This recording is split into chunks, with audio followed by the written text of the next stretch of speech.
কিছু সৌন্দর্য নিজ চোখে না দেখলে বলে বোঝানো যায় না।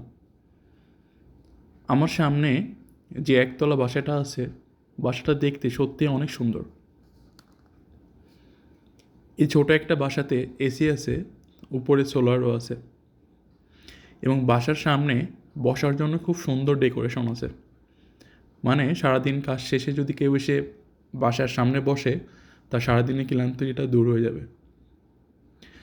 এবং এই রাস্তাটা দেখেন কত সুন্দর পরিষ্কার, কোনো ধুলাবালি, একটা চিপসের প্যাকেটও কিন্তু নাই।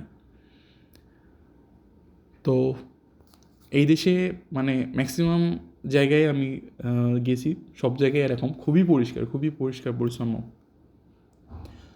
বাসার পাশে আরেকটা বাসা আছে, চমৎকার সুন্দর। মানে যতই দেখি মনে হয় চেয়েই থাকি। তো যখন আমি অবসর সময় পাই তখন একটু বাইরে হাঁটা চলাফেরা করি। তো আজকের ভিডিওটা তৈরি করার মূল উদ্দেশ্য হচ্ছে যে সমস্ত স্টুডেন্টরা ইন্টারমিডিয়েট পরীক্ষা দিয়েছে, বিভিন্ন ইউনিভার্সিটিতে চান্স নেওয়ার জন্য চেষ্টা করবে। যদি কোনো বাংলাদেশি ইউনিভার্সিটি চান্স না হয়, প্রাইভেট ইউনিভার্সিটিতে অনেক বেশি টাকা খরচ করে না পড়ে ইউরোপে যে কোনো একটা দেশে চলে আসা উচিত। তো আমার আজকের ভিডিও তৈরি করার একমাত্র উদ্দেশ্য হচ্ছে আমার যে স্টুডেন্টরা আছে তাদেরকে জাস্ট মোটিভেট করা, তারা যাতে এখন থেকেই প্রস্তুতি নিতে পারে।